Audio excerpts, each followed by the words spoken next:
I believe that we're living in, the time is short before the second coming of Christ, and the time that we're living now is extremely important.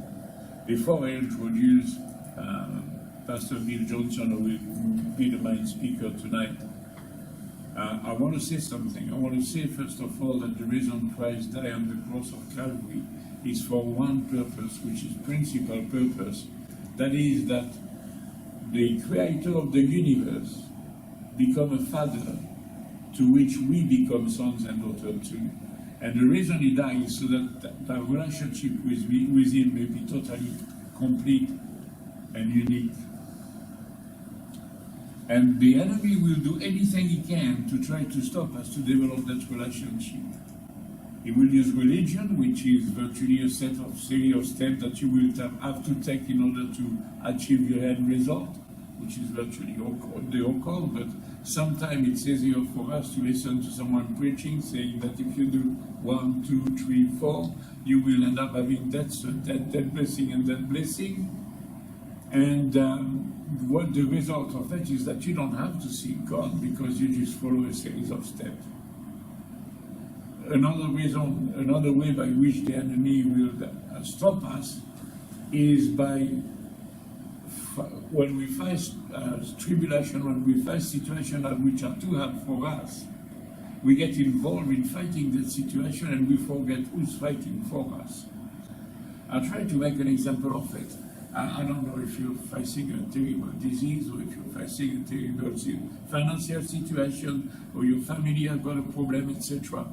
And you put your petition before God, but again and again and again and again you come before Him. And we forget, first of all, that our Lord told us that in His world we will have tribulation, but He told us not to worry because He overcome the world.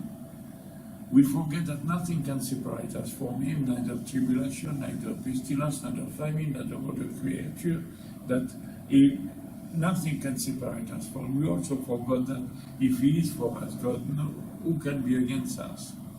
And then it comes to the fact that He wants to give us life, and life more abundantly. And abundant life is to fulfill that which God created us for, the good work that He planned for us when He thought of us before the creation of the world. That is what fulfills us, and that will make us totally happy. And so we're in a situation there where we look at what God has done for us, the work that He has done on the cross of Calvary. All of our problems have been taken care of there and then, and we want them to be taken care of by God here today. The problem that we have is that more often than not, we forgot that in order to gain, we got to lose. Jesus said that if you want to live, you got to lose your life. If you lose your life, then you will gain your life.